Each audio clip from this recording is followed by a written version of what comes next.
warahmatullahi wabarakatuh. Saya Tika Ainur Aisyah. Di sini saya akan membuat video untuk memenuhi ujian akhir semester mata kuliah Syariah dan HAM.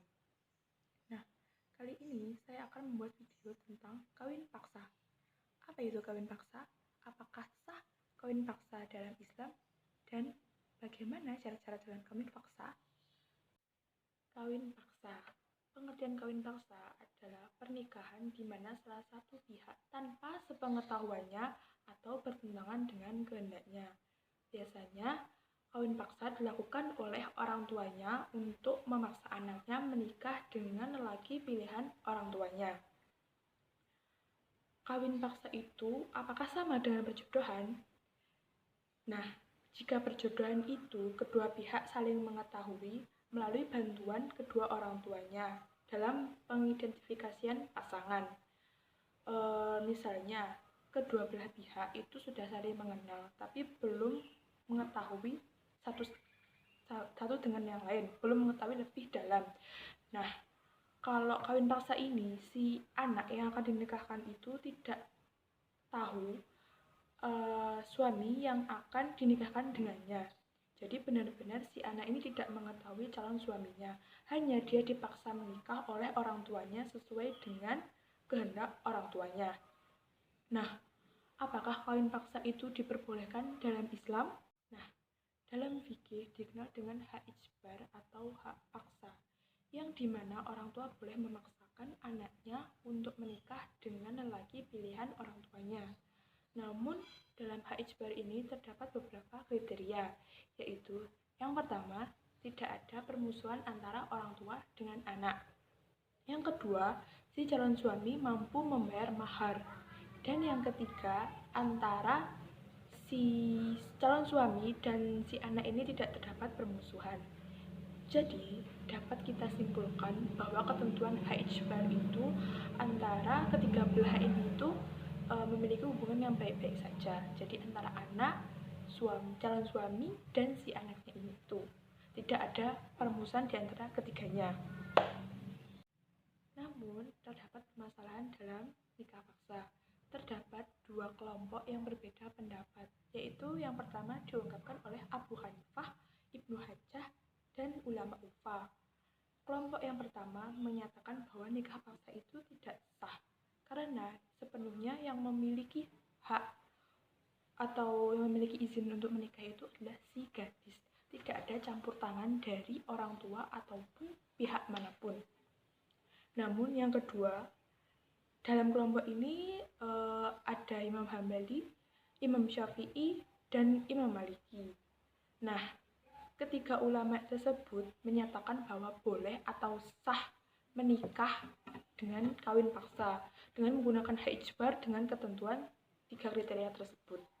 Nah, terdapat juga dalam sebuah hadis yang menyatakan bahwa haram bagi wali seorang wanita untuk memaksakan menikah dengan lelaki yang tidak ia cintai.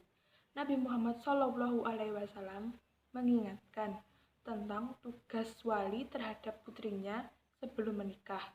Gadis tidak boleh dinikahkan sampai ia dimintai izin. Hadis riwayat Bukhari dan Muslim. Nah, dalam hal ini itu dapat kita simpulkan bahwa seorang wali atau orang tua itu haram menikahkan anaknya dengan memaksakan sesuai kehendak dari orang tuanya. Jadi dalam pernikahan itu yang berhak menentukan adalah si gadisnya tersebut. Dalam hadis ini itu pernikahan paksa termasuk diharamkan atau tidak diperbolehkan. Namun menurut beberapa tokoh yang saya baca, apabila orang tua itu bertujuan memaksakan anaknya untuk menikah dengan calon suami yang taat, beragama, soleh, dan mampu membimbing ke jalan Allah, itu tidak apa-apa, diperbolehkan. Selagi si perempuan itu berniat menikah karena mencari berkah di jalan Allah, itu tidak apa-apa. Namun jika orang tua memaksakan anaknya untuk menikah dengan laki-laki yang tidak taat dan tidak soleh atau sering mabuk-mabukan, nah ini tidak diperbolehkan. Ini haram hukumnya karena si calon suami tidak mampu membimbing calon istrinya nanti untuk menuju jalan Allah. PBB memandang nikah paksa itu sebagai bentuk dari pelecehan HAM karena dianggap melanggar prinsip kebebasan dan otonomi seseorang. Deklarasi Universal Hak Asasi Manusia menyatakan bahwa seorang wanita berhak memilih seorang pasangan dan bebas memasukkan pernikahan dalam hidupnya. Maksudnya di sini adalah seorang wanita itu bebas menentukan sesuai pilihannya tanpa ada paksaan dari pihak manapun, terutama orang tua. Jadi, hak asasi manusia di sini sangat dijunjung dalam pernikahan. Nah, dalam hukum Islam memberikan konsep atau aturan yang ada, di antaranya perkawinan dapat dilakukan apabila mendapat persetujuan, pertimbangan, maupun kerelaan dari calon mempelai dan tidak ada paksaan. Jadi sama dengan saya jelaskan di awal tadi, bahwa nikah paksa itu murni dari sang anak tersebut, kerelaan dari hati sang anak, tidak ada paksaan ataupun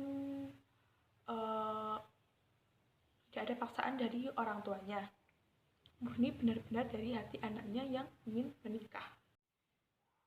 Setelah diketahui dari beberapa syarat nikah paksa, apakah diperbolehkan atau tidak, sebenarnya nikah paksa itu mungkin zaman sekarang sudah tidak ada orang tua yang memaksakan anaknya untuk menikah dengan lelaki pilihan orang tuanya. Jadi sebenarnya nikah paksa itu tergantung niat.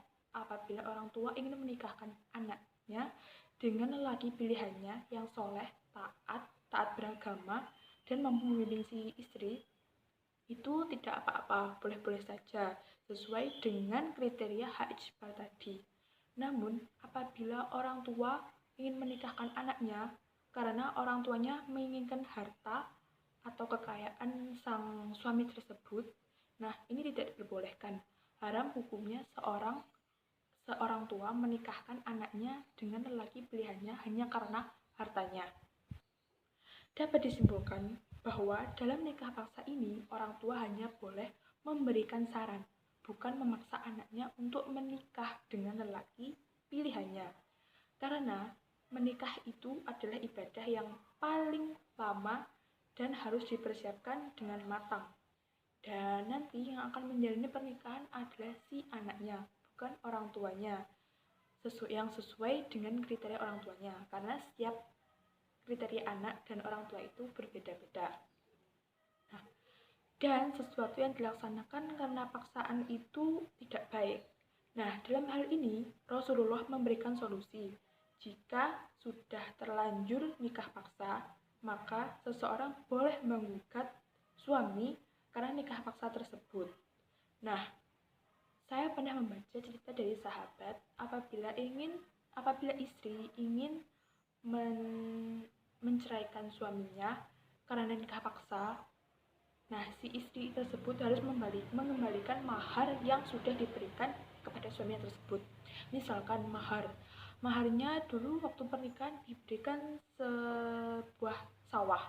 Nah, ketika bercerai, si istri harus mengembalikan sawahnya ini tadi kepada sang suami karena berkaitan dengan kriteria hak ijbar tersebut. Suami mampu membayar mahar. Apabila sudah tidak dilaksanakan perkawinan, maka mahar tersebut harus dikembalikan kepada si suami. Demikian penjelasan tentang kawin paksa. Apabila ada salah, saya mohon maaf yang sebesar-besarnya. Dan terima kasih. Assalamualaikum warahmatullahi wabarakatuh.